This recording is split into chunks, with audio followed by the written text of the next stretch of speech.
take two. At the end of the main episode, hey, Sidesters, welcome to the Side Sessions. Just take two because at the end of the last main episode, I had told Kurt to shut his microphone off because I wanted to talk about something while we were still recording. And he never turned it back on. And I just realized as I was But we had just started, so Audacity, thank God that it wasn't like at the end of the episode. I just looked down and I was like, why does the audio look so weird? That's why I always have to check my... I'm on goodness. now? I'm good? You're on. You're okay. good. Wow. Welcome to the Side Sessions.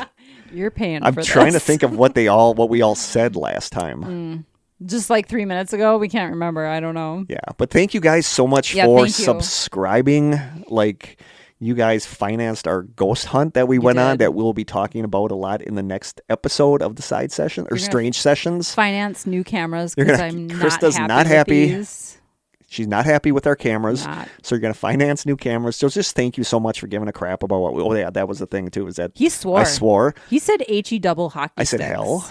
But they're right out loud. This is for subscribers. Yeah. Right out loud. I said hell just like that. Just right like out that. loud. He said it right out loud. But yeah, thank you so much for subscribing. Like we love you guys. And I hope you guys like the Side Sessions. Like I kind of like doing these. I wonder how many people pay and just never listen to it. I don't know. Probably nobody listens to the Side Sessions. No, well, I am surprised. Like, some episodes will get like maybe 15 or 20 views, and some will only get like less than 10. Yeah. And we have more subscribers than that. Yeah. So I swear some people just donate to donate. Yeah. Which is awesome. Yeah. So thank you. And some people would prefer to download it from somewhere rather than have to be on YouTube, I think.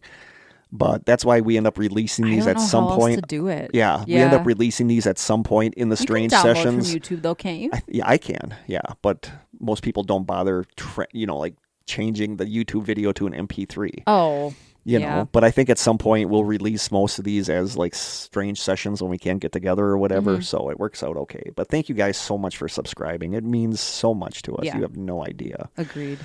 But today's Side Sessions is about something called the Jejune Institute, Jejune Institute. And as I was saying in our previous unreleased take, how I found out about this is one day, a year or two ago, I was looking for something to watch on Tubi. And I went to the documentary section, and a documentary showed up called The Institute. And I looked at the description for it, and I couldn't make heads or tails of what they were talking about. It mentioned cults. And I didn't know anything about this, so I watched the documentary, and when it was done, I was like, that was so freaking cool. Like, I love this. This is like something that I just absolutely adore.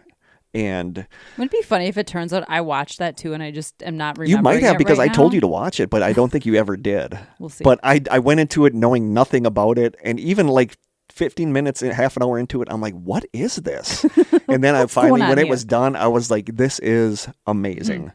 So I'm intrigued. I'm not starting where I should start.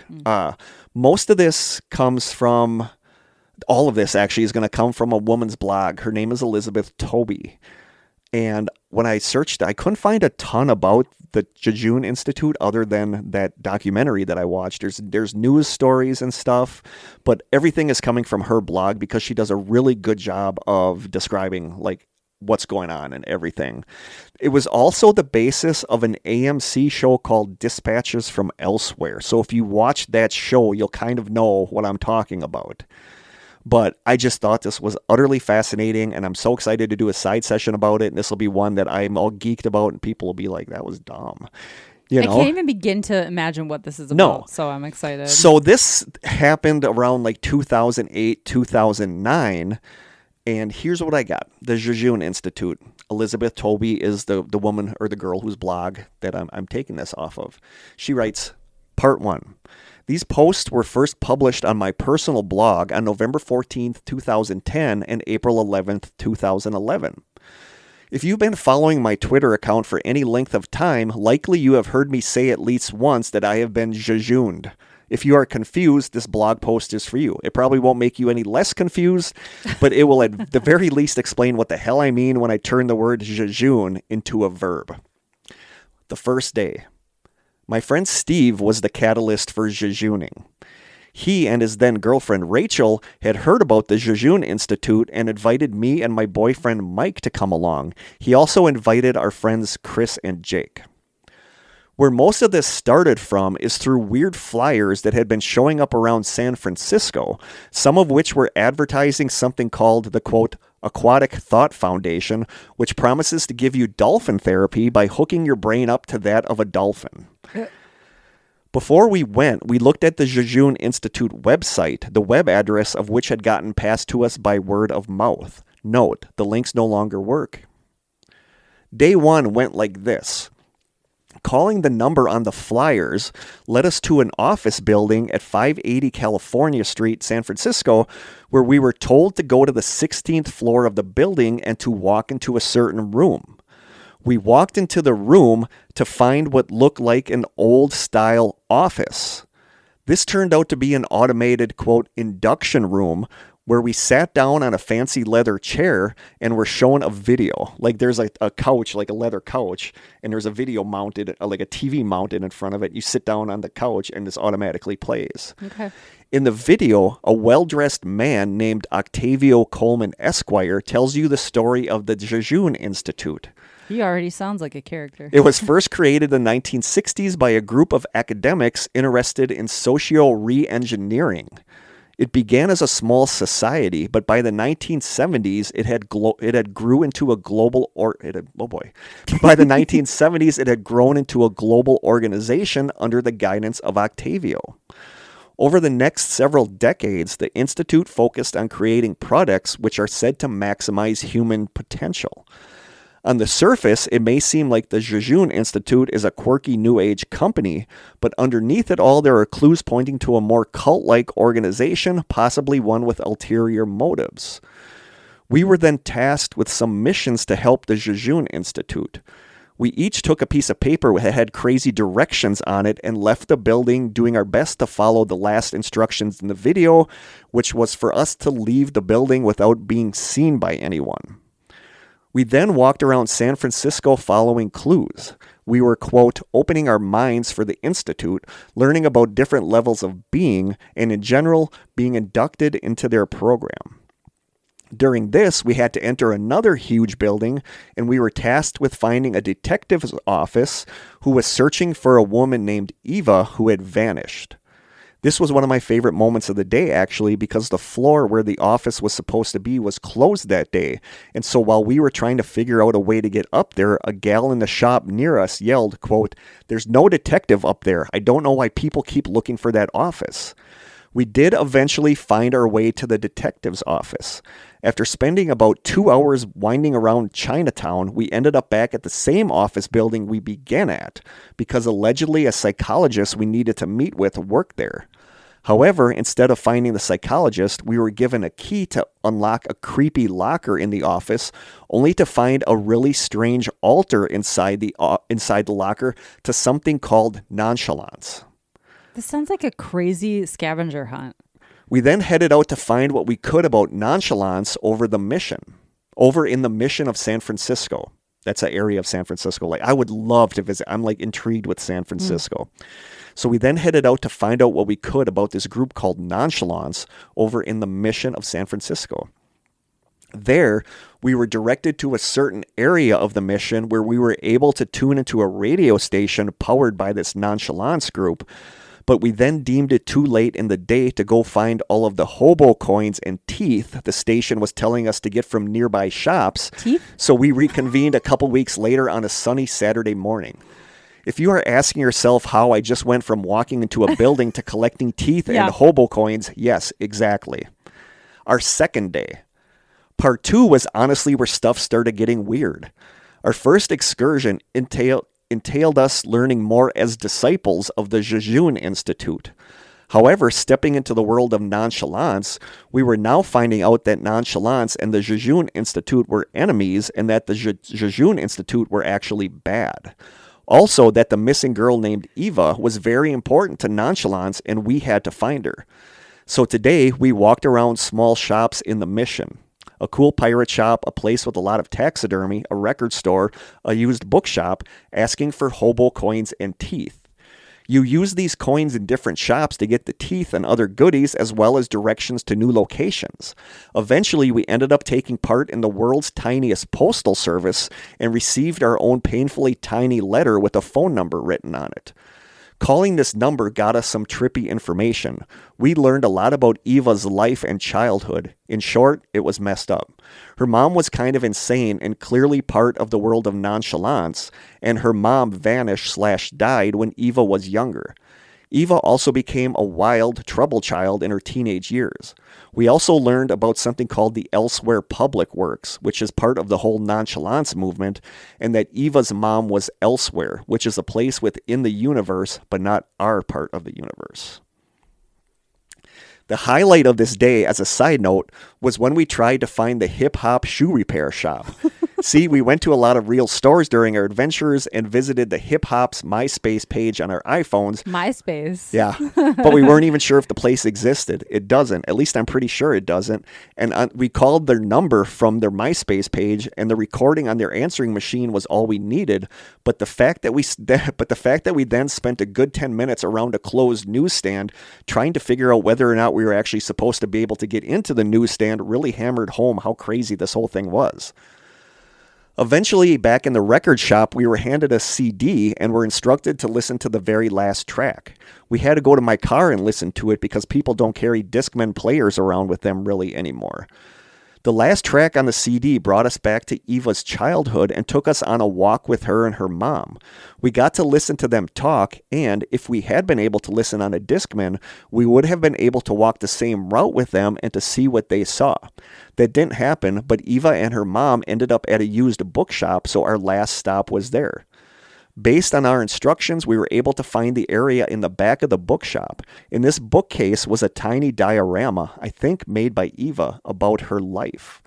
We found the book inside the shop that we needed to find. The book was filled with mysterious words and phrases on every page, which eventually led us to a website which asked us a whole lot of questions that led us to our third adventure, which was retracing Eva's last steps before she disappeared. The third day, we ended up around Coit Tower. Coit Tower is like a popular San Francisco, it's like a three-pronged tower you see in a lot of like shots of San Francisco. It's like a radio tower, I think.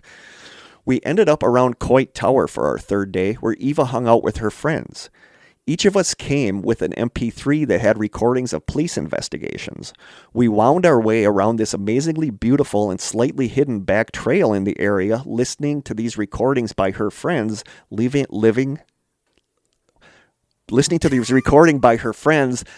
Eva's last night. Along the way, we picked up a postcard, found out that Eva vanished when her drunken friends scattered running from a cop car, and that a hobo who had harassed Eva earlier that day was probably part of the nonchalant movement. To end the day, we came to a video store that had a missing persons poster with a picture of Eva in it in their shop window. Inside the store, we found a hidden VHS tape, and thankfully the store had a working VCR or we would have been in a world of hurt, where we watched a video of Eva undergoing mind experiments in the Jejune Institute. They were recording her dreams in a way that could sort of make them reality. Then at the end of the video, someone stepped into frame and held up a piece of paper with an email address on it, something about a lost mixed tape. So isn't this crazy? Yeah. The fourth day, it was decided that I would email the address and figure out what to do next. I was down with this because this was just really fun. However, when a person named Terrence emailed me back, he asked for my address and phone number and asked whether or not I use carrier pigeons, which was cool because carrier pigeons are amazing. I was hesitant. I gave my work number to him, easier to change if I ended up really being inducted into a cult. Next post. Yeah, not your home address maybe, though. For about a month leading us to yesterday's event, I received 3 phone calls, several emails, and a postcard, all with cryptic messages and instructions. I had to go alone. I had to remember certain directions, instructions, and mantras, and I had to be somewhere at precisely 10:30 a.m. I knew that 7 other people would be there with me, and it was crucial that we were all there. I didn't find out the address where I was supposed to go, which was in Oakland, until the day before the event. I loved the idea of this, but the downfall was that I had to go alone. My friends and boyfriend weren't allowed to come with me, so I'm kind of jejooning. I'm kind of jejooning alone now. Jejooning. I arrived at the location at 10:15 in the morning, and I met 7 strangers. I thought one of these people would be some kind of plant, but I think they were all actually just people like me. The person who emailed me last, Miguel, had received instructions from Terrence for me to meet someone 2 days before this event to get our final instructions. That person I was supposed to meet was a girl playing the Tetris theme on a tuba out on the sidewalk. That's kind of cool. I wouldn't know the Tetris theme, I don't think. I totally would know the Tetris theme. Maybe I would. Since each of us had separate instructions, we each spoke a certain thing at a certain time to figure out where we were supposed to go, which ended up being a path down to a mausoleum. There was a funeral going on, and I wondered what someone coming to visit a dead relative would think about 8 young folks traipsing around a mausoleum reciting gibberish. My first mantra was, quote... It's like our podcast. Exactly. My first mantra was, quote, forward through the left arc. At the mausoleum, we each recited our mantras, which ended up being a string of directions on where to go inside the building. During this, I tweeted so that my friend Mike, who was waiting in the car to make sure that I didn't get killed, as well as Steve and Rachel, could hear what I was doing. Smart. Inside the mausoleum, we ended up finding an old vintage boombox, and when we hit play on it, Eva's voice boomed out instructions to us, telling us what to do. Essentially, we were to wander around the building to open up our senses and to learn how to trust each other and how to bond as a group. There were 8 of us, and Eva instructed us from the boombox to find blindfolds, which were hanging in the room with the boombox, and to put them on 4 of us. Then, those 4 stood behind the 4 who could still see, placed their hands on the person's shoulders ahead of them, and were led by the person who could still see. I could see at this point, and the gal who I was leading leaned forward and whispered to me, I think this is cute. She leaned forward and whispered to me, I don't even know your name, before she put her blindfold on. She was clearly nervous and scared. Heck yeah. And only knew me as West, since each of us had been renamed as points on a compass. So I whispered back, hi, I'm Elizabeth. Eva's voice led us through the mausoleum, up and down stairs and through passageways. She had us take in fountains, rooms, plants, breathe deeply, the whole shebang. Then she had us switch, and I ended up being blindfolded. Finally, we were led to a room and were told to place the boombox on a wall. Then we were told to find 4 more blindfolds, which freaked everyone out. We had all put on blindfolds then, turned to face the wall/boombox, and were told to put our hands against the wall. The sense of vulnerability was pretty astounding, which I could totally imagine. Anybody could come in now. But we all did it. We also all turned to the right and put our hands on each other's shoulders, and somehow no one screamed when Eva's voice once again boomed out of nowhere and said she would lead us, and we started walking. The gal in front somehow talked herself into believing the person who took her hand must have been one of us 8, but no, it was a Jejune person, who we never saw, by the way. The person led us through the mausoleum, kissed one of the gal's hands, and vanished before we could take our blindfolds off. This is weird. When we had sight again, we were in a different room, but the same boombox was now on the wall. This was the coolest part of the day for me. The dedication to that level of detail and creepiness was awesome. From there, we were directed to go into a small room, sit in a circle, and look into each other's eyes. Again, very yogic and trust building. Finally, we had to leave the boombox and go find one last thing from Eva. We found a map that led us to a tape and a coded pamphlet that I still don't know what to think about. We also found a letter written by people like us who had also heard the voice of Eva and embarked on our journey. The letter told us that the 8 of us were now a tribe and that we should listen to the lost mixtape that we were holding, name our tribe, make our own sounds, and send those sounds to a certain email address. So that's where I am right now in my Jejuning. Me and 7 strangers are now bonded. I have a tape that I need to turn into an MP3 so we can all listen to it and make a sound from. And the 8 of us, I guess, are going to continue Jejuning. Why? No idea. Do I wish my boyfriend were doing it with me? Yep. Do I think I'm getting inducted into a cult? Maybe. Will I continue down this rabbit hole? You bet your ass I will. Oh, you said ass. You did warn me that you were going to say ass. Part 2. This is like the second part of her blog. Today I participated in the final chapter of the story of the Jejune Institute, and I'm going to tell you about it. About a month ago, I received an email from Terrence, the guy who set up my last Jejuning. All of us were now to infiltrate the Jejune... All of us were now to infiltrate the Jejune Institute's Socio Re-Engineering Seminar on April 10th at the Hyatt Hotel in San Francisco. We were each to steal a specific orbit ball, which might be a weapon of some kind, during our individual pre-screening the evening before the seminar, and then we were to kidnap Octavio, the head of the Jejune Institute, right after Tori, who was a Jejune Institute employee sympathetic to our cause, gave the signal. Simple, right? This is like, what? This fills me with like anxiety. The night before, we went to Suite 1140 in the Hyatt Hotel and sat in an incensey smelling room with New Age music playing, surrounded by Jejune employees dressed in white. This is so weird. It is weird. We filled out a very touchy-feely New Age kind of questionnaire, and one by one were brought into a back room to be tested by a scientist. Before the test began, the scientist left the room briefly, allowing me to search the room for the weird orbit ball I was supposed to steal, which I found after a quick search. After the scientist returned... It's not really stealing if they're like, okay, look around for the ball. Yeah. After the scientist returned, I was asked a number of questions about deja vu while being attached to a kind of heart monitor. Still attached to the monitor, I was then told to watch a very trippy mind control-ish video with my full attention while the scientist watched me. After that, I was thanked and left. Today, Mike and I went to the seminar. It began at noon, but doors opened at 11:30. Upon arriving, we received bracelets. Inside, there were a number of scientists and employees, plus technology, and a man in a very strange chair. The man then stood up and introduced himself. His name was Antoine. He showed us a video of the very first socio re-engineering seminar that took place in the 70s, where his parents met and conceived him. A disciple of Octavio, Antoine was going to show the 175 or so people in the room how to attain juvenescence. He then handed the mic to another person who then showed us a live video where a dolphin talked to us. So it's so weird. After that, we moved chairs, saying with each step. This was to be done slowly and with breathing much like yogic breath.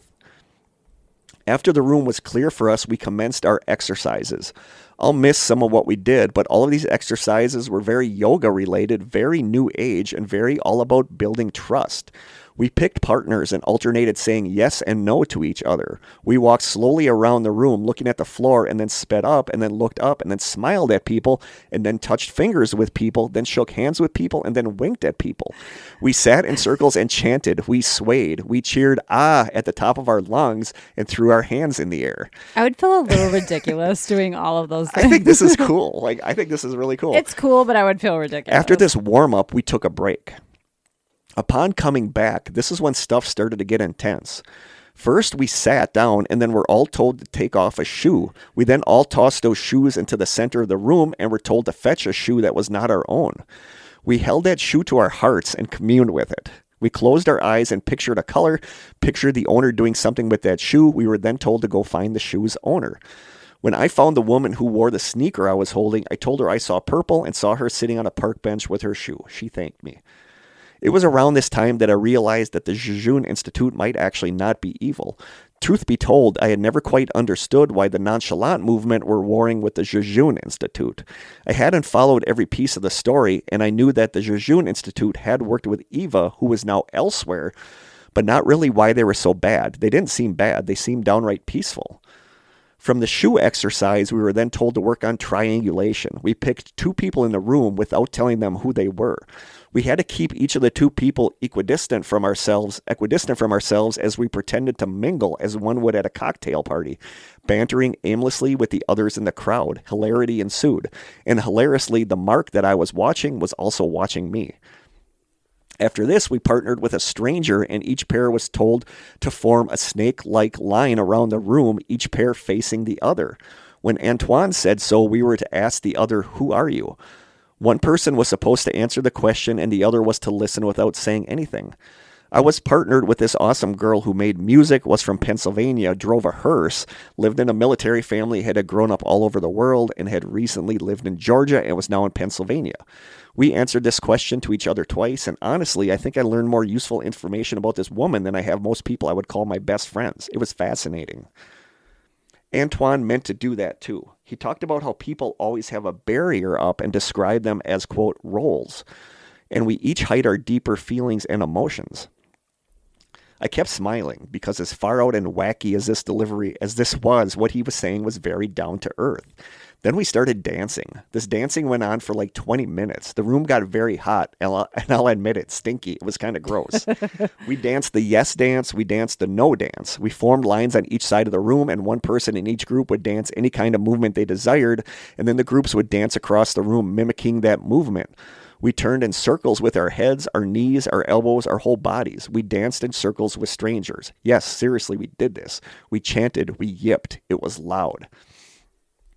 I wonder if the hotel workers are like, what in the world is going on here? After that, we got a snack. The snacks were delicious, vegan, and gluten-free granola-y kind of bars. We were locked out of the seminar room, and when they reopened the doors, we were told to go get hot water. Parentheses, I always made a joke never to drink the Kool-Aid. Who knew it would be hot water? Antoine again stood up and now looked serious and stern and said, quote, some of you brought something with you. It might be in your pocket or secreted in a fold in a garment. You would have brought it hidden. You know what I'm talking about. We all looked at each other all freaked out because we knew he was talking about the secret orbs we stole the night before that were supposedly weapons. But we knew that Nonchalance had sent us to get those, and he was part of Jejune. So after several quiet seconds, someone in the back of the room yelled out, why? And Antoine responded, because they are tea. Everyone laughed. Over time, most people put their balls in the water. I didn't, to be honest. It turns out I'm actually pretty dorky and didn't believe we were supposed to do this. Turns out we were. Antoine drank his tea and spoke to us, and we drank our tea as well, if we had tea, which I didn't. We were then given paper and pencils and told to write a stream of consciousness about what we envisioned 1 year from now to look like. As we wrote, Antoine said random words like divinity or breath or nobleman, and we had to immediately insert that word into our writing and make it work. After the writing, we read our pieces to a stranger, and the stranger read their piece back to us. From there, we divided into 4 sections and got around, quote, bio-shoots, white, breathable, round pieces of fabric. We puffed them in the air, then down, then up, then down, and then gathered all beneath the chutes. I think of like grade school when you used to have that big parachute-looking thing where you would go underneath it. We huddled down, tucking the edges around us, and we did something very much like meditation. After we crawled out of the bio-shoots, all of the Jejune employees had carnation leis on. We saw those being made the night before at the pre-screening, and Octavio was now sitting among them. Octavio began by saying, quote, do you really still think this is a game? He talked about the principles of the Jejune Institute and how after we were done, we would see the divine in a million different things every day. I think most who participated in this agreed that we do, in fact, see that. So do you think everybody at that thing had gone through the little scavenger hunt to be there? Yeah. Okay. After Octavio was done speaking, he said, quote, Eva bless, and was surrounded by his employees and then walked out the back door. I immediately wondered, why did he bless Eva if they are enemies? Then a girl in front of me turned and said loudly, we failed. We were supposed to kidnap him. We failed this. Indeed, while the seminar was over, we all gathered around talking. We thought this might be the last chapter of Jejune, but other people were speculating that the game wasn't over, that there would be more. We did not kidnap Octavio like we were supposed to. People did not leave. Then the fourth wall broke. For those who don't know what the fourth wall is, it's this.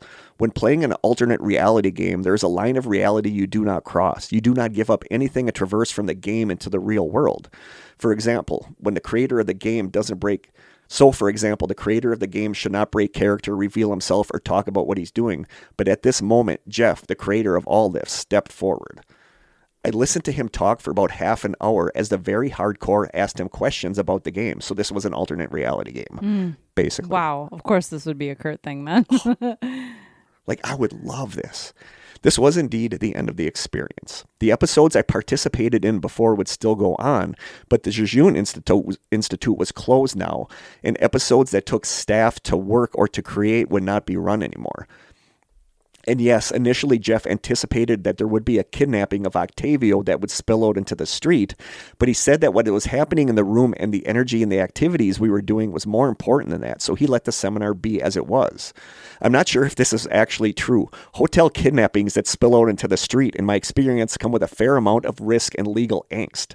I'm guessing a citizen can't pretend to kidnap someone in a large city hotel, which is true because that could have gotten ugly fast. Sure.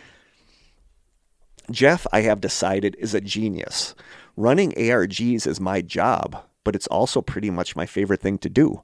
Jeff talked about the viability of his work in a commercial sense and alluded to being burned by companies who had asked him to mock up proposals of ARGs for them. He said that they wanted campaigns that were international and thusly had to be mostly run online. Jeff is interested in human interaction and real-life experiences, and that's why I was so fascinated with Jejune. It took the idea of an ARG and pushed it into years and years of rich content. It grew a community of people into such a close-knit bunch, and it made an experience so rich and real that people paid $35 each to go into a seminar and dance around in circles without asking why until like 5 hours in. Before leaving, I approached Jeff's best friend and gave him my card. Hopefully someday I'll get to sit down with Jeff and actually have that tea and talk to him, because honestly, I don't know if I've ever met someone who sees so eye to eye with me on how these experiences should be run as online hubs to bring people together and to enrich a story that actually works in the real world. Experiences that happen and rely on strangers coming together and becoming confidants and ultimately friends. That's amazing to me, that a single man's fiction can change people's lives and turn them into a community that works together and makes fiction together is an awesome and beautiful thing. Well, I don't know if I would have ended Jejune without the kidnapping. I have to say I think it was a beautiful day, and I don't regret it for a second, mainly because I got to see hundreds of people doing outlandish things without question. And after all, with things as epic as Jejune, no ending could live up to the journey. It's just too amazing of an experience to ever be happy when it ends. Aren't they usually online? When you watch, there's like footage of this. Like, people are pissed. Oh, because people expected it. Well, people expected it to be bigger, like to end with something bigger than just kind of like this. Yeah. Like, she was one of the few people who were happy with this. Most people were pissed that this turned out what they considered to be a waste of time. But you know, like I don't think it was. I think it was cool. Yeah, I think it sounds really cool. You know, but aren't alternate reality games usually online based? Right? Yeah. So that's from her blog, and she ends it saying, "To you, Jeff, and to Jejune." So from Wikipedia, the Jejune Institute, also known as the Games of Nonchalance, was an ARG conceived by a man named Jeff Hull and launched by the art group Nonchalance in 2008. In 2013, a documentary about the project was released by Spencer McCall titled The Institute. It suggested that the Jejune Institute, quote, combined a Fluxus stunt, a freelance crowd psychology experiment, a lucid self-help workshop, interactive theater, and some traditional hipster BS. People discovered the experience through flyers for dolphin therapy and the Aquatic Thought Foundation placed around San Francisco or via word of mouth. The first chapter took place at an office building on California Street. Visitors went to the 16th floor of the building and watched a video in an automated induction room before embarking on a 2 or 3 hour walk around San Francisco's financial district and Chinatown. People looked for hidden information embedded in sidewalks, murals on the side of buildings, and attached to statues. Clues were hidden inside mailboxes and on missing persons flyers with in-game phone numbers. The second chapter began in San Francisco's Mission District and took 6 hours to complete. At the top of Upper Dolores Park, visitors could tune into a 1-watt radio transmitter playing a 45-minute piece of audio. There was a mini episode between the second and third chapter, a public rally held in San Francisco's Union Square. There was apparently a dancing Bigfoot or something like that there. The event was attended by 200 people. The third chapter was set up in the Coit Tower Park area of San Francisco, where visitors could view videos showing events from the past. Between chapters 3 and 4, players received postcards, emails, and phone calls from in-game characters. They were instructed to bring their clues together to solve them as a group and met in a mausoleum. Players received emails from the Games Masters instructing them to attend a seminar on April 10th, 2011 to help overthrow the Jejune Institute. 150 people gathered in the Garden Room at the Grand Hyatt in San Francisco for the, quote, Socio-Reengineering Seminar 2011, an afternoon of rhythmic synchronicity. The seminar lasted more than 4 hours. Players later stated that they were expecting an exciting event that concluded the narrative and stated that they were surprised and disappointed by the anticlimactic ending. In 2013, director Spencer McCall, who had edited videos for the game, released a documentary called The Institute, reconstructing the story of the Jejune Institute through interviews with the participants and from the creators. The film was screened at Oakland's Underground Film Festival in September 2013. and back to the girl's blog. This is how it started. This is the stuff I left out. These posts were first published on my personal blog on November 4th, 2010 and April 11th, 2011. They chronicle an amazing alternate reality game around the Jejune Institute. You can read all about these experiences through these amazing links, and you can also see a documentary. Jejooning, as I called it, was the beginning of a lifelong quest to find the coolest experimental things out there.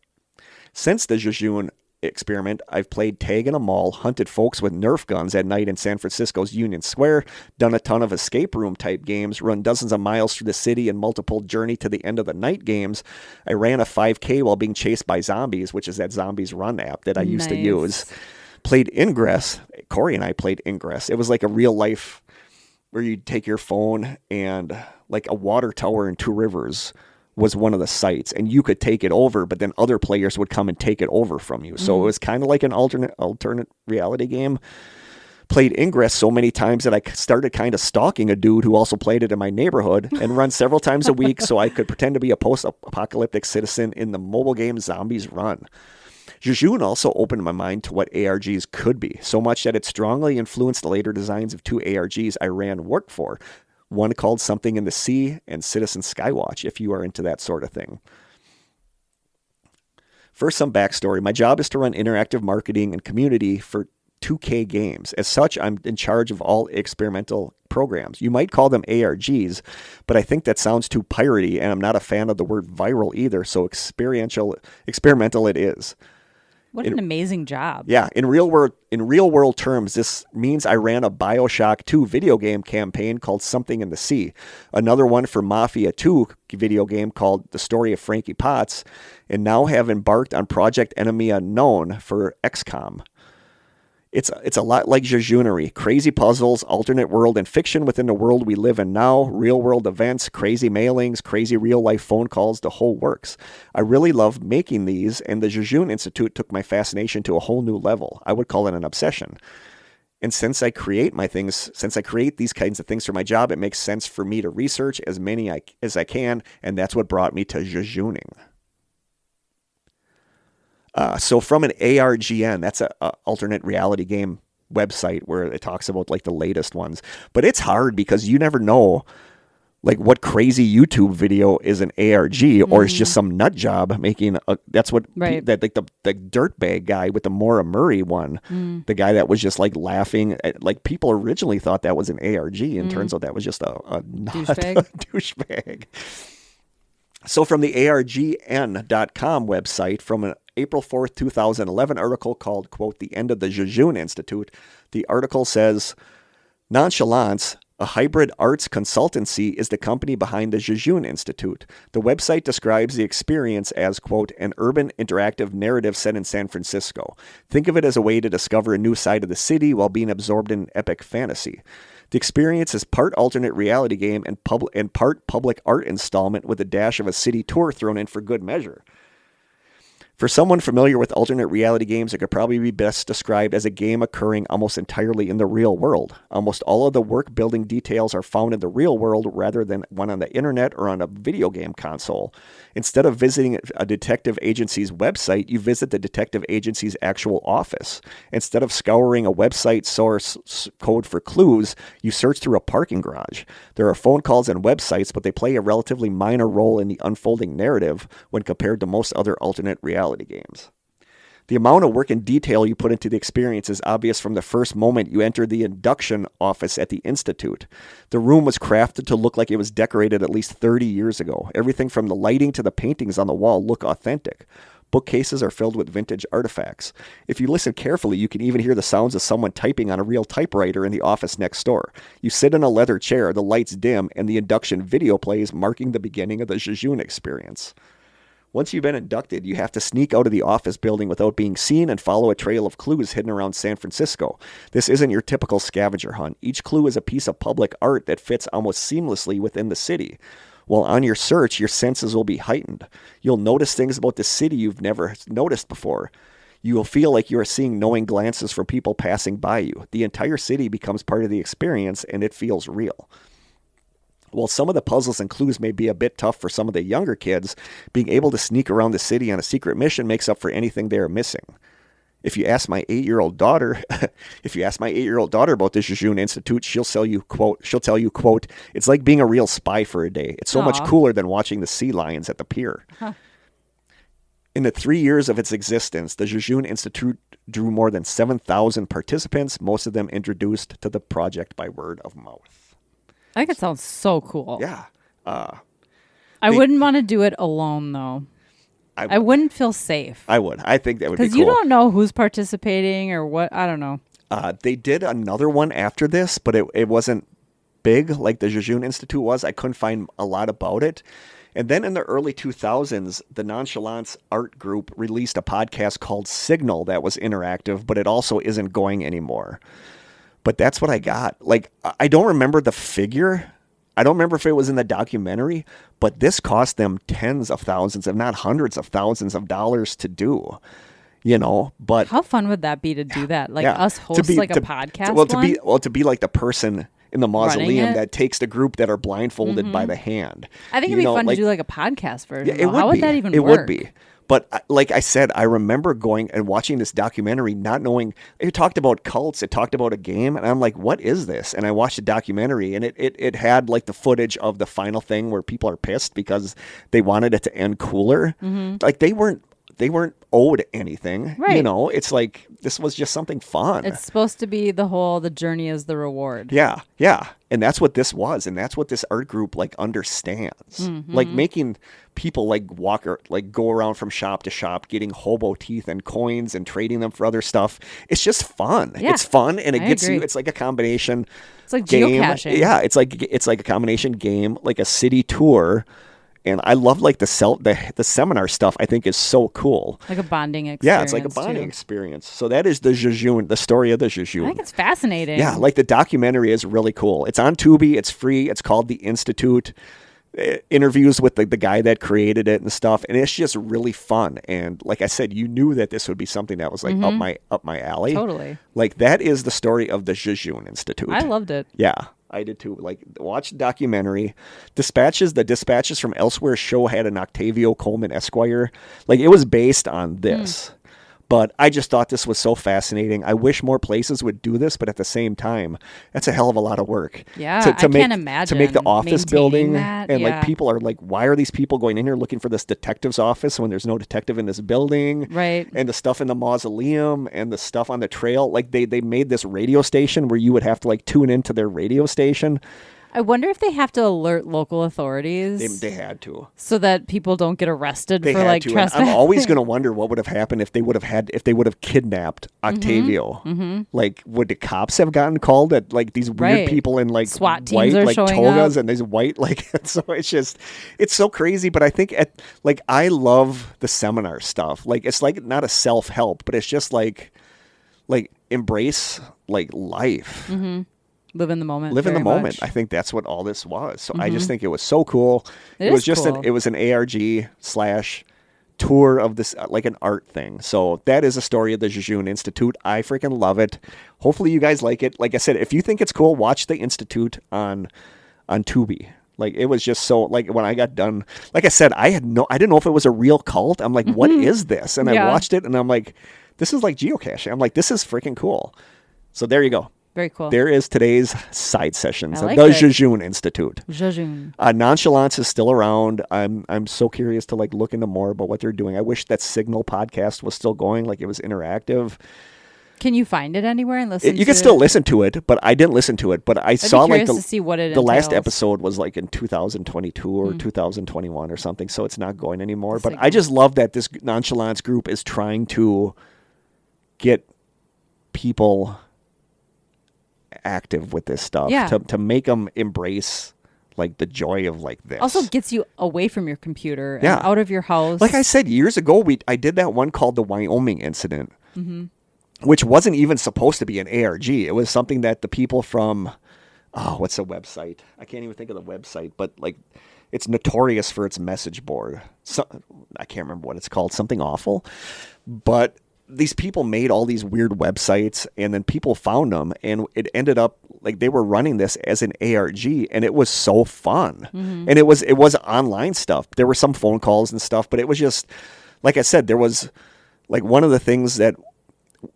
we were in this message board that we realized was a message board for serial killers while we were using it. And then like the games masters said that we were supposed to go into a room in the dark at 9:00 at night and listen to scary music to summon Father Paranoia.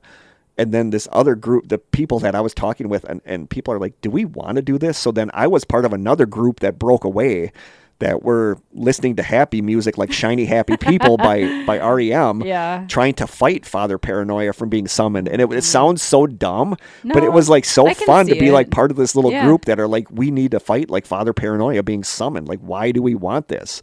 So then the people that were running it worked our group into the story of the game, that we were like a rogue group, you know? So it was just crazy, and it sounds so dumb, but when you're doing it, it's so fun.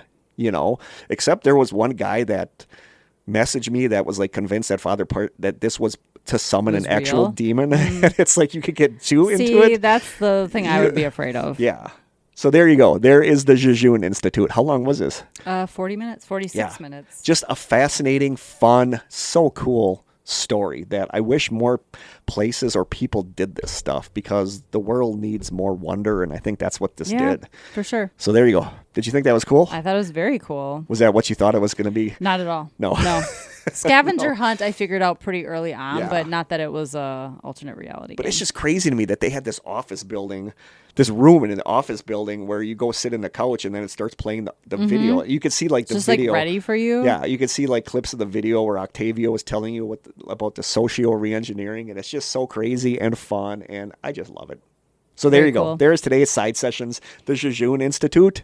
Hopefully you guys liked it. And again, if you did, check out the documentary, The Institute, on Tubi, because it's a lot of fun. Cool. So there you go. Sweet. Our first Side Sessions of Season 8. So thank you guys so much for subscribing and for listening to me babble about this weird thing that I really love. What's up, my side ladies and my side boys? Changing it up. Changing it up. Welcome to the Side Sessions. Hi.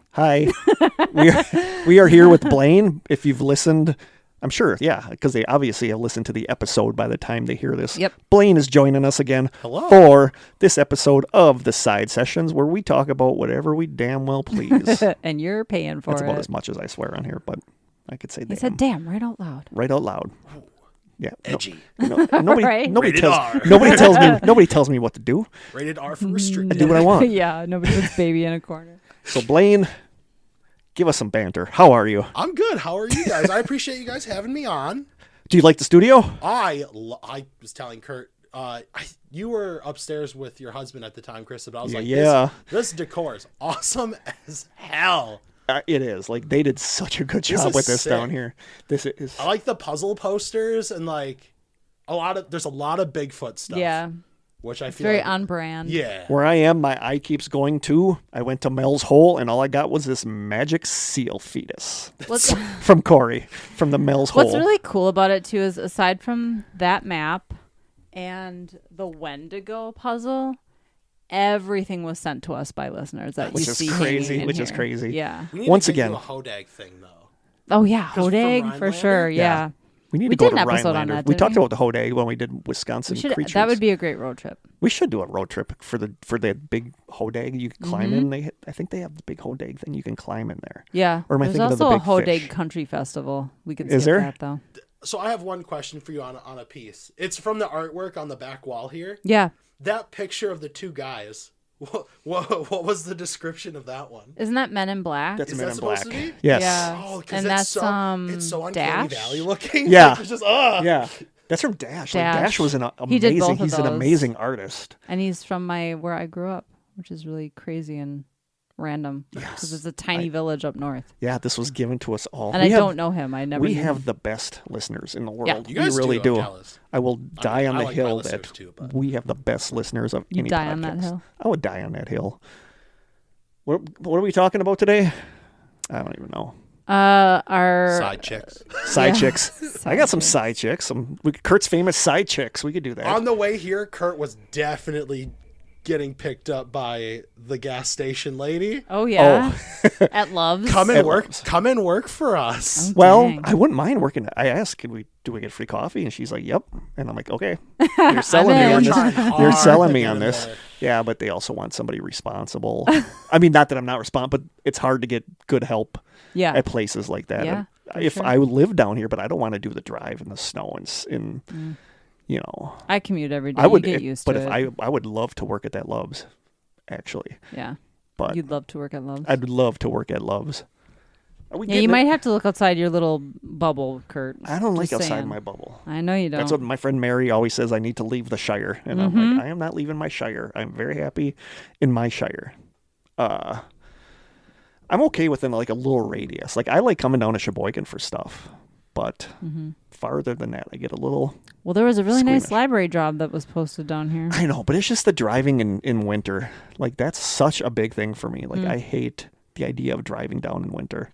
Get you a job at the Quick Trip. At the Quick Trip? Yeah. If I'm down here, I could just sleep on the couch. Oh, grapes. Well, they have Quick Trips in Manitowoc, don't They they? have a lot. I would, every street they have Pretty one. much. I would like a Quick It's Trip like a job. Walgreens or a Starbucks now. Yeah, they have Quick Trips across from Quick Trips. I guess they're good places to work. I think they actually take pay care of their pretty people. decently. I'd always be. And they're Benefits very are open for good. schedules. Plus the cheese-filled breadsticks are right there. I could just be scarfing The those egg down. rolls. I love that. Kurt, we right talked now. about your sodium. Yes, we did Yeah. talk about like I am trying to eat healthier because I eat, but I have Getting money hungry, now, so I can Let's actually. stop talking about food. Tonight I'm not eating healthy. I'm getting Chinese food, but I've been hungry for Chinese food lately. Kurt was telling me about that, and I was like, "Don't mind me eating a pear," Yeah, he's eating a pear. How dare you? because I'm like trying to also eat healthier. I need to eat more fruits and vegetables. I love vegetables. I love fruit. I just never eat them. I love vegetables, and I eat a lot of them. I do. I need to start eating more. I'm not a big fruit person, if I'm being honest with you. I don't really like fruit that Pineapple. much. I love pineapple. But it's got to be like pre-cut. I don't want to. You're not going through that I'm work. not going through that whole work for just some pineapple. But like broccoli and I love cauliflower. Like cooked Samesies. cauliflower. I like them raw too. Wow, this is taking a weird turn. Yeah, we should This is after we should have done. We should have done our favorite. raw, too. Should have done our favorite healthy foods for this. But instead, we are doing unpopular opinions, stuff that other people love that we don't necessarily care for. Right. I'll go for my honorable mentions. My first honorable mention is a divisive one. Like people either love it or hate it. I hate it, and that's cilantro. Oh, I knew you were going to say that. I love it. like Aaron hates it because to Aaron it tastes like There's soap. no in between. It tastes like dish soap. I don't get the dish soap thing, but it has a I don't taste either. that I just don't like. And other people cannot get enough cilantro on stuff. Same. I love it. I hate. I don't know. I'm indifferent. Like, Are you I really? don't really notice I didn't think when it's that was in a food. thing. I don't really notice. So when we it's got in food. each. We have every possible opinion here. That's Krista great. loves it. Like, We're very diverse. I hate it. Oh, we had a party in my theater group for a while. It was like a New Year's party, and someone was like, "Did you put cilantro in this?" And I'm like, "Is there? I don't know." They're like, "Yeah, it tastes like soap." I'm like, "What are you talking about?" Like I don't get the soap Yeah, I thing. don't It just either. has a taste to me, but I don't. Aaron 100% tastes dish soap. I feel like I can't have Mexican food without cilantro, or And I even just- Indian food. Should I do all my honorable mentions, or should we go around and do honorable? I only have mentions? one honorable I mention. don't have any honorable So Okay. you can do them all. My other honorable mention that should have made the list but didn't. Starbucks. I think Starbucks is vastly yeah. overpriced. Overrated? Yeah, it's overrated and overpriced. I agree. Same with Dunkin'. Dunkin's I just never not. go to Dunkin's. I so have don't know. gift card. I have like a $50 gift card for Dunkin's that my friend Angela gave me, but it's just like I'm not that crazy about their food. I'll go through there and get coffee and stuff, but their food is like super expensive for what you get, and it's just their coffee is good, their food's good. It's just not great. Every time I've been there, they've gotten either mine or my friend's order wrong. Yeah, they have a habit That's of doing always a that. bummer. I'm gonna save my. Are you doing the rest in any order? Mine are not in any order. Mine aren't really in order, but I'm gonna do my last. Number. Okay, your last my honorable number mention? 3. I have 4 honorable mentions. My number 3 one that might not get me a lot of hate is Family Guy. I think because you guys were talking about Family Guy. I think We were quoting I think Family Family Guy Guy. before. I just don't think it's that funny. I think Oh, that's fair. Like comedy is I so think subjective. it's kind of It's very also, It can be subjective. a little mean. Family can Guy be. can be a little mean. Yeah. And it's definitely like all those like adult cartoons are just you either like them or you don't, and it's whatever. Yeah. Like I it's feel like just they potty can humor. they can also beat stuff to death. Like they always take things just a little too far, but I don't know. Was I it- still, was it- I still thought it was funny. South Park that had an episode about Family Guy and The Simpsons. Really? Where it was like where they were like just ripping on Family Guy. They were like, ripping like, on Family Guy. Like South Park like respects The Simpsons. Like it, Yeah, 100%. they had a whole episode where they were like trying to do something super original, and every time someone would come out, Yeah, and yell, Simpsons did it. Simpsons did it. Simpsons Oh, yeah. that's funny. Yep. It's true. And my last one that's going to get me hate mail, especially in Wisconsin. I don't. Again, there are only like 20 people Yeah, listening to this. I don't. It's not that I hate it or dislike it or disagree with it. It's just I don't get it. Is hunting like there's such a It's a culture here. it's such a culture here Yeah. that Yeah. I mean I get why people hunt. I don't hate people for hunting because I understand it's good to thin out but it's just like I can't kill an animal. There's no Right. way I could willingly kill an animal, but I just don't. It's just not Especially for sport. But like also, Aaron and do- I always just make fun of hunters and fishermen when we see them, but it's like at the same time we're like they're wondering, they're like, look at these losers out in the woods looking for a hidden Tupperware container. But also, How I is think that- there's something how is that any really better? there's something honorable too about actually going out and catching your own food. There is. I also feel like it's kind of like a growing up with it thing. It's very much a Mm-hmm. Like, growing up. Like if your family did it, you're going to be hardcore into it. My dad, I think, used to go hunting, but I've never went. Mm-hmm. Like I never grew up going hunting. I grew up going fishing with my dad, but yeah. that's about it. I don't even do that regularly. But I feel Mm-hmm. like so many people that do it, it's like a nostalgia thing because Oh, they yeah. did it with their families when they were younger, you know, Yeah. Mm-hmm. and I get that. I totally get that. Those are my honorable mentions. Okay. My one honorable mention is probably the one that if this were heard by more people, they'd be mad at me. But T Swift. Wow. That's fair. I disagree with you. Well, I don't identify with the music at all. I'm in a very happy marriage. My heart hasn't been broken in a very long time, so I just can't relate to like any of her music. And so I understand the appeal. I'm just not on board with the T Swift people. Disagree- I like one song, Carolina. Disagree with you. I mean, I'll do the thing where I'm like, who sings this, Siri? And it's always like a Taylor Swift song that and I I like. know a Taylor Swift but song. You don't have to I tell think me it's Taylor Swift. I think she's insanely talented. Sure. But I I'm, just I'm a don't- little it's not my thing. I'm a little weirded out by like the cult like following Oh, she yeah. has, Mm-hmm. where if somebody like our message board would get hammered by people like Swifties coming out in Mm-hmm. full force to bash us because we said something bad about Taylor Swift. Mm-hmm. Oh yeah. But I think she's amazingly talented. I think I totally I have agree with all totally that. have a crush on her. She's But, beautiful. Yeah, she's beautiful. I think she's talented. But there's something like creepy about the cult like following she Her has. music just isn't my thing. I think Yeah, her and music's that's fair. amazing. I think her music is I mean, amazing. Taylor Swift music isn't my. It's not the first thing I'm gonna turn on. But like, I get it. Like, Yeah. sure, I'm not she's saying it's talented. bad and she's Yeah. not talented. It's just not my cup of tea. Yeah. Yeah. I mean, there's ones that I think are talented that don't get enough. Like Kesha. I think Kesha's actually really talented, but she doesn't get a lot of. I don't like her music. I don't I get do. into it.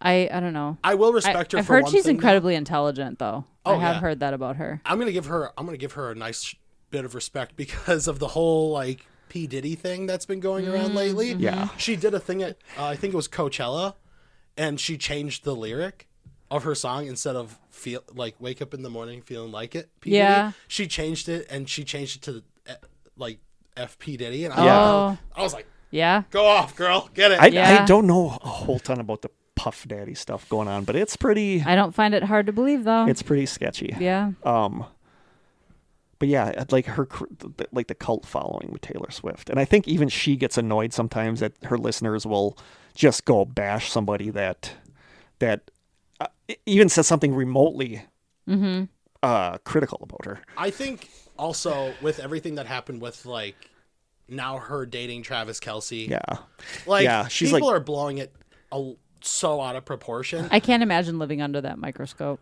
Oh, that too. But like, so they show her on screen for like 8 seconds total out of like at a Oh, football right. game, like being at a hour-long- football. hour-long Yeah. broadcast. Yeah. And even she Yeah. is like, go away. Yeah, like, just like- stop. Yeah. Big, Yeah. like, Yeah. People, I think, are also blowing it out of proportion. Yeah. I wish I knew, like, I hear people running into her that say she's super nice, then I hear other people say that she's awful. Like, so much of how much I like somebody determines if I hear they're a good person or bad person when somebody approaches them. You know? I do feel like she could use her private jet a little less. Probably. That's my honorable mention. Being angry about something, just loving to be angry. Oh, Yeah, there's people that do that. Oh, yeah. That's their hobby is being mad. Cool. And offended by literally everything. Everything. Cool. All right, now we're to our actual list. Yep. Okay. My How number. about you start? Okay. The first thing I have that I dislike, I'm going to say instead of like hate, I don't like just the flavor or texture of olives and mushrooms. Interesting. That is interesting. I know people who hate mushrooms. Yeah, I just can't get into it. Like, Yeah. And those are my two favorite foods, but I still like I get the texture thing with them because they're kind of especially like canned mushrooms, like it's slimy and that's gross. like That's gross. It's when you eat it on like a pizza or something, and like you take a bite and you're like, nope, there it is. yeah. Yeah, canned mushrooms are a thing that should not happen. Fresh mushrooms I love. Well, that's like peas. Like I love like the bag of frozen peas, but like the versus canned peas? mushy peas that are just slop. It's like baby food. Yeah, I get that. I love when I was a kid. I detested mushrooms, but now I love like Aaron always makes like love like mushrooms. sliced potatoes with sautéed onions and mushrooms, and it's so freaking good.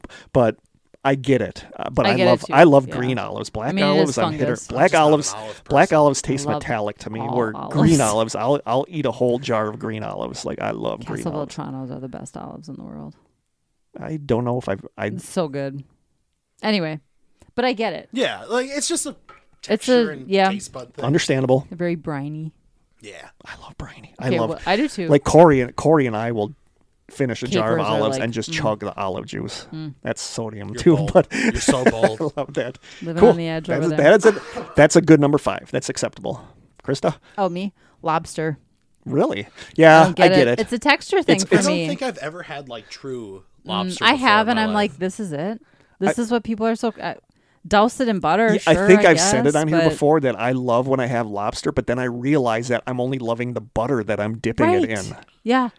You know, like Shrimp is a close second too, and if it's not cooked exactly right, there's a texture thing that I just can't do with shrimp, and I feel like lobster is the same thing, and it's not worth the money. we all had food things for Yeah. number 5, which is interesting.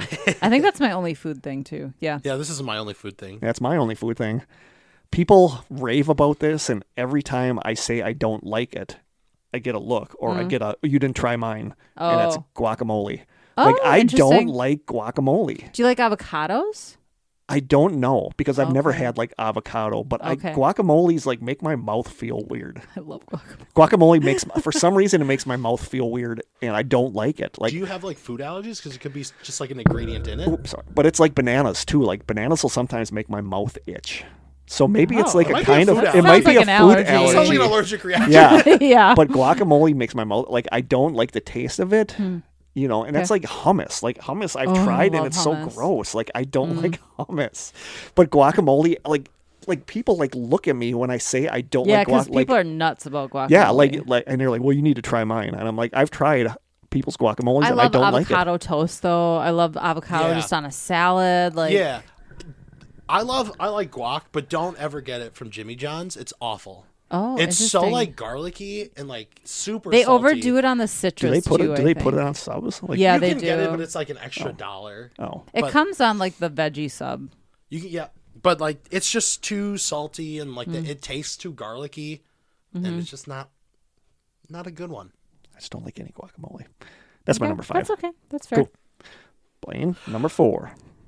This is something I don't necessarily dislike. I'm more indifferent to, and it's only because it's not my favorite. People love the color blue. Oh. More people I know like the color like blue or like that tealish green. Mm-hmm. And I'm like, why? Why is that the most popular color? I'm a red and I'm a black, like a red and black kind of person. Like that's my Red and black. favorite colors. Yeah. Yep. But like, I don't know. I just don't understand. Like that's why it's lower, but Blue is a very common favorite blue color. is such a common color Yeah, to it like. is. And maybe it's because it's more of a cooler tone. Mm-hmm. It's But, not like like- harsh. Like looking at Krista, like Charlotte's thing that she painted, one of my students painted for us. Like I love that blue. No, and like that's a good blue, 'cause it also- that cool blue color. But it also represents like a night sky. Yes. But like when people are just like, I don't wear anything else but blue, or like I don't like anything this but blue. laptop. Black here. is kind of my uniform. I'm in a lot of theater, so black. I have a lot of black clothing. Yeah. Mm-hmm. I don't wear bright clothing. Like I do have my blue and black checkered death shirt, my flannel shirt, but Green is my favorite color, but I don't wear it a lot. see, I feel green is overrated as opposed to blue.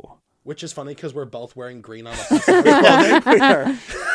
I just feel like green's overrated. Like I understand people liking blue, but green. Green to me is just like the feeling of nature, trees, That's grass. fair. Like That's fair. That is fair. Like that's something serenity. very lush and But so is blue. Like blue and green are like earth, like sky, and And I know red can be considered like a harsh color, but like bright and like but it's also like I don't know. yeah. Color theory is interesting. I read that if you want to appear attractive to everyone, wear red. For some reason, people I can't. find you attractive I in the don't. color red. I look like a tomato. I'm a little pudgier. I look like a tomato. The only red thing I'll wear is my flannels, like the red checkered I have flannels. one red shirt. I am wearing reddish pants though. Yeah, you are. My lucky podcasting underwear is green and black, so Well, I there do you have go. green.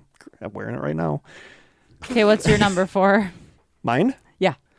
We'll just keep going in order. Is that or was No, I it was next? you. You Oh, were next. sorry. Going on a cruise. I will That's never fair. go on a cruise. Yeah, you just I don't know like, why anyone don't would like- want to do that. You don't like the idea of being Trapped in a death ship or where everybody gets freaking diarrhea and you're Yeah, I like don't all like the stuck appeal of there. I don't like any situation where I can't leave the situation if I want to. I don't like flying because of that. And I would never want to go on a cruise. To and then me, it always that's creeps me out to hear terrifying. people disappearing or that kid that just jumped Oh, overboard. that was and crazy. I was reading about that. Yep. Yeah, I have no desire to ever go on a cruise. I don't care what's included or how many meals you get or free alcohol. I have no desire to ever go on a cruise. I wasn't going to do one the summer of COVID. I wanted to do a Pacific, like it went up to Canada actually. It hit someplace in California and then Oregon and Washington and place in, like I would have loved that. Like I don't know, I guess I've never thought about being trapped on there. Yeah. I'm a pretty social guy, but I like to Irish goodbye sometimes. Oh, I don't like the Irish ability goodbye. not to, and you're just Yeah. secluded, so like Yeah. everybody knows where you are then. Yeah, but you go back to your room. Yeah, but people know where you are then. You're like, Yeah. oh, you left us, thanks. Like, Yeah. so what? Like, I get it. I guess I never thought of it. a lot of my friends don't know where I live, so like, oh, well, peace. You just I'm out. hear a lot of stories about things going south on a cruise and bad weather, whatever it is. What are you gonna? You just have to ride it out. The thought of like sinking on a ship Oh is god, frightening. that's horrifying. Yeah. Okay, understandable. Okay, what's your number 4? My number 4, I'll get hate for this, probably maybe even from you guys.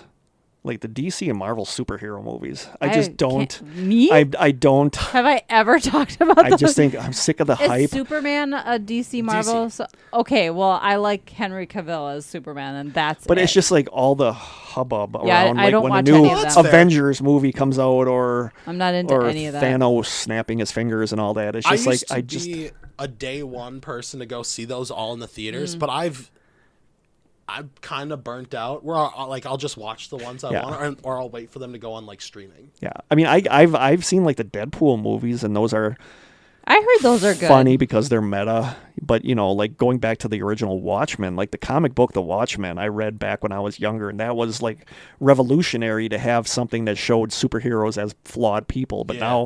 now you have like the show the Boys Yeah, and stuff, and it's just like it's become very saturated. it's become in super Hollywood. saturated. Yeah, and it's I like, oh my agree. god, like how many, like part of me would like to get into like the Avengers or stuff like that, but there's so many spin-offs of everything. Yeah. Like it's just Yep. it's If gotten you wanted too to start the Marvel franchise, you are so screwed.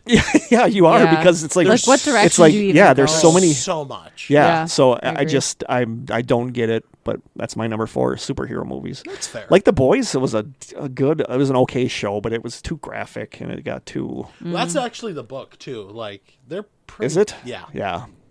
I didn't like it. I couldn't get into it. That's I tried. fair. Look- I've only seen the first season. He was so that one guy was so despicable. I just couldn't even handle Oh, it. Homelander. Homelander. Yeah. Yeah.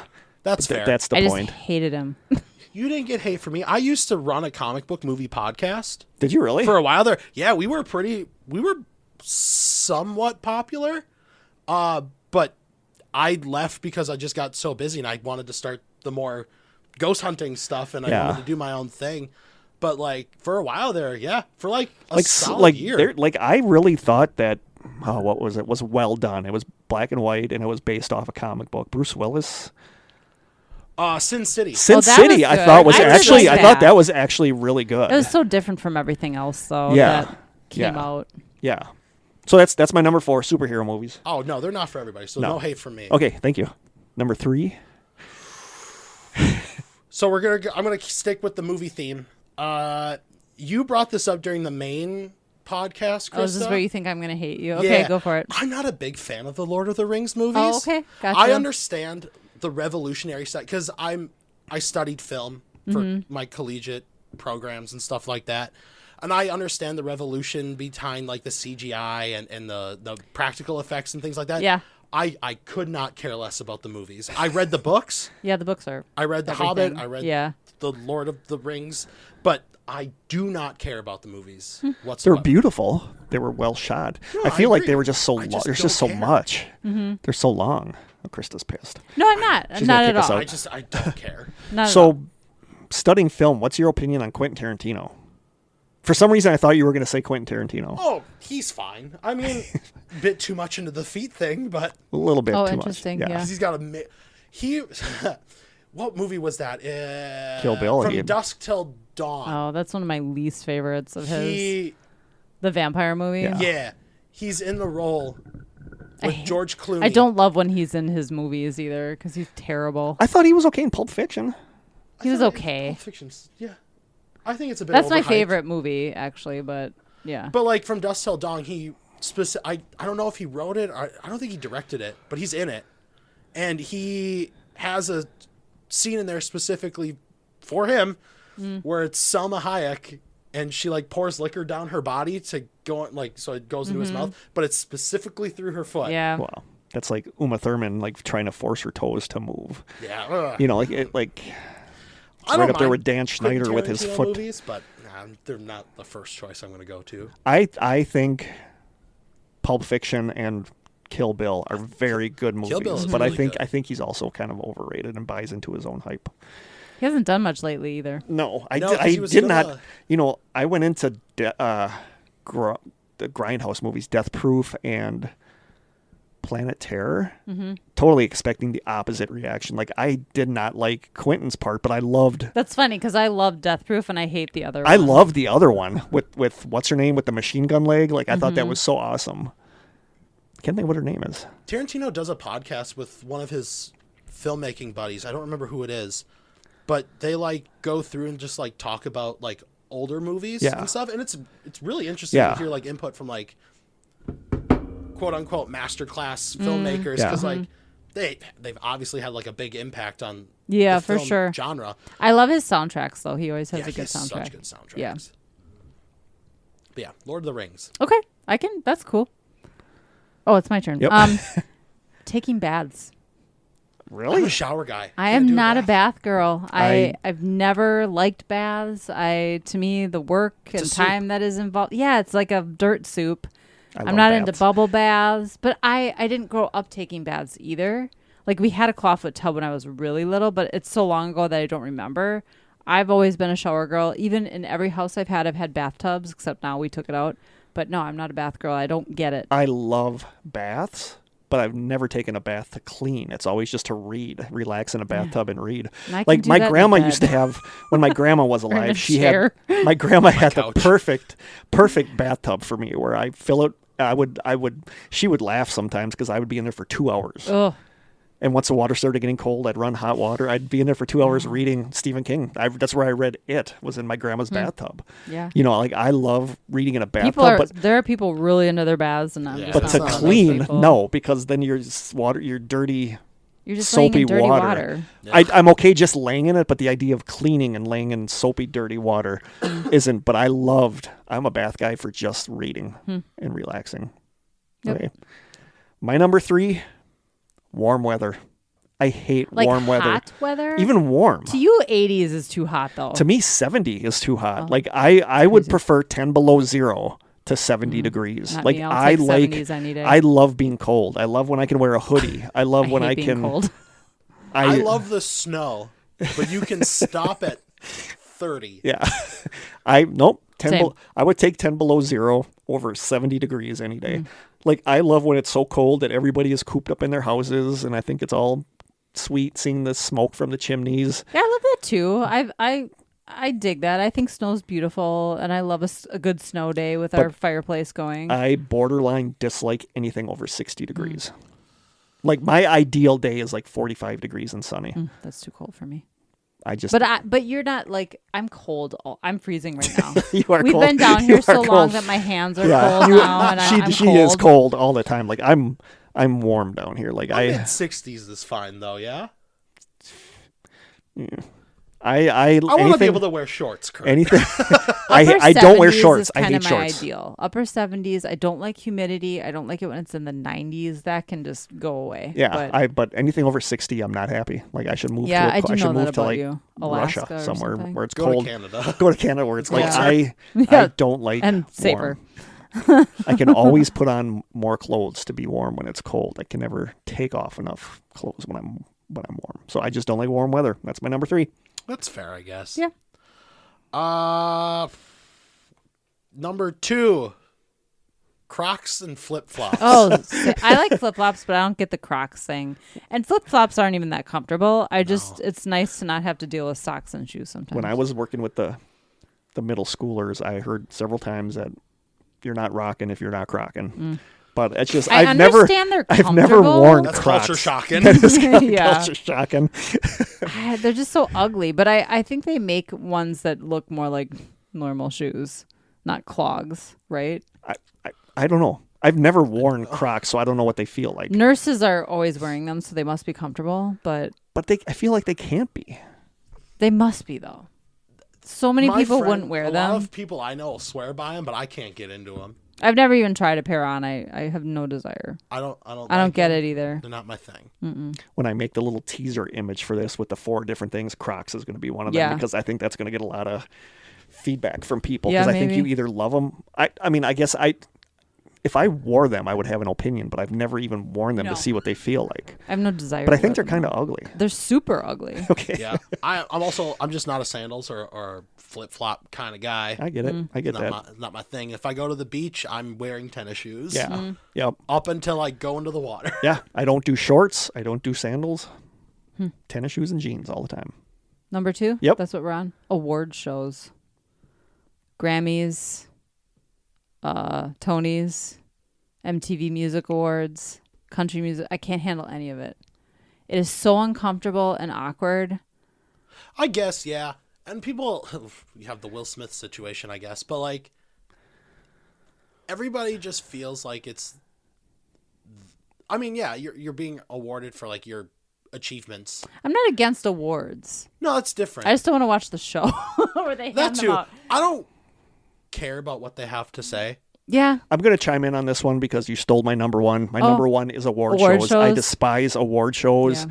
I have friends that The get together for comedian is Grammys never and that Oscars. funny. No, and they're Billy Crystal was funny though. Billy Crystal was funny Because he wasn't like trying to be shocking and offensive. Jimmy He Kimmel was was just not. funny. for the Oscars. their banter when they're giving it is just so so- scripted and so uncomfortable. it's so uncomfortably I'm bad. embarrassed for everyone as Yeah. I'm watching it. I think in recent years, Ricky Gervais is probably the best host we've had for like. And I haven't Oscars. watched any But of it, he- so I just don't know. Because he stood up He there and says, doesn't care. No one cares Like, he- about what you have to say about like your Yeah. political views and stuff like that. Where they'll be like, do your thing, and I'm just like, sure, everybody knows, do your thing, but like, Ricky Gervais says no one cares. But Accept Ricky your Gervais award, thank does your people and get off. Yeah. he does not care who he offends. Like when he was talking about people in the crowd being friends with Epstein, it's like he does not care who he pisses off. No. And people were like uncomfortable when he was like calling people out on stuff. But I that just was don't actually like feeling uncomfortable. that was my number that was my number 1, and that is my number 1. Like I just hate award shows. It's cringy. It's self congratulatory, and it's just that a lot of the stuff that wins doesn't deserve to win, but somebody thought it did deserve to win, and it's just I also don't care what anyone's wearing. no, I don't care who Not you're in wearing. the fashion I don't in care any who you're way, wearing. shape, or form. I shop at St. That's funny that you Benny's. have that. I did not think anybody was going to have that on their list, but that is my number 1 is award shows. So I that's totally fair. totally agree with you. So what are we done? So you must have another one. I have then. number 2. Okay. So should we skip to you to do, because now we all have one left, right? Sure. Yeah. Yep. Okay.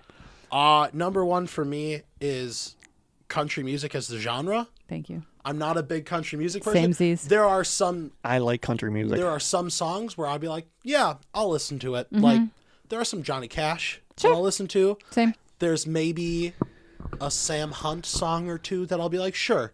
But nothing has outright made me go, I need to listen to this. I need to go to Country USA. Disagree. Whoa. Disagree. That's fair. Like, everybody's got their own taste. Yeah, Jim loves country, specifically 90s country. 90s country is amazing.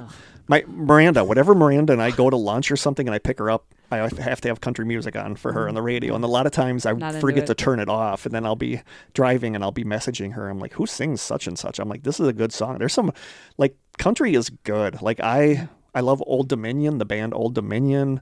I love Garth Brooks, like old Garth Brooks stuff. Like, I love 90s and 2000s country. I love some Patsy Cline. Like, Old Dominion, like their song Snapback. If you heard that, it's pop. It's not even country. Like, I never would have thought it was a country song. So it's kind of gotten. There's a blur. There's some blurry lines. Yeah, there's definitely blurring Taylor in Swift there. Started country. Remember that when she was a country singer? Well, but now you got What's Her Nuts doing Beyonce doing her country album. Lil Nas X, when he released Old Country Road, Old Town Road. Yeah. Originally, people were clarifying, like putting in the genre of rap for a while, or like hip hop music. Yeah, yeah. And he said, no, it's not. It's supposed to be a country straight up song. country. Yep. And everybody's like, no, and they're putting it because of his race. Yeah, sure, yeah. And they're like, no. He's like, no, it's country. So he got rid of the version entirely. So anytime you ever like hear it on the radio, it's never just like him solo. He specifically had Billy Ray Cyrus feature on it. Yeah. So he could be classified as country. Yeah. That's I love country music. I really do. I think it's There was a time when I did, but not anymore. It just doesn't, I don't know. like I like Sawyer certain Brown, things. Alan Jackson, handle Sawyer some- Brown, like none of that. No, I can handle some like Zach Brown. Yeah. Florida Georgia Line here and there, maybe. Depends. Zach Bagans. Yeah, Zach Bagans. He needs a country album. No, I love country music. I get it. I get that some people just don't. You know, I think it's cool. It's not my bag. Not my bag, baby. Reality TV. Can't handle it. I hate The Bachelor. I hate Disagree. The Bachelorette. I can't even watch American Idol. I can't don't watch like The Voice. those, but I like Survivor and Big Brother. I like the game show reality There are shows. no housewives in my house. I would never watch I don't a even like the Housewives. game shows. I can't handle drama. I don't like drama. I don't like There's going to be drama here because I'm quitting this moments. podcast because A, you're dissing country music. like- B, you're dissing Survivor. I like Hell's Kitchen. Hell's Kitchen was good. Too stressful. I love cooking shows. I love I'm a huge Hell's cooking show Kitchen fan. and stuff like that. Or I'll watch what was it? Kitchen Nightmares. One of So my I can't watch any of one of my those. go-tos at home when I'm not watching anything is I put on Pluto and I put on the Bar Rescue channel because I love the show Bar Rescue and it's Too much always the drama. same. Like he goes there, just rips Yells on everybody. at everybody. It rips on I can't everybody. handle it. And by the end, he's like, "We got off on the wrong foot, didn't we, buddy?" And they hug and stuff, and it's just Everybody so cries at fake. the end. It's so Yeah. fake It's and so so. fake. But I love it. One show that I started watching, and you guys can give me some flack. It's okay. I understand. When we were all in lockdown, and I still had to go to work because my job wasn't a work from home sitch. But during lockdown, I started watching 90 Day Single Life Yep, can't do it. on Discovery, Yeah. and that's fair. Anything related to dating, I'm out. I started watching it. It was more of me watching it as like a pity party thing. Like, oh, come on, people.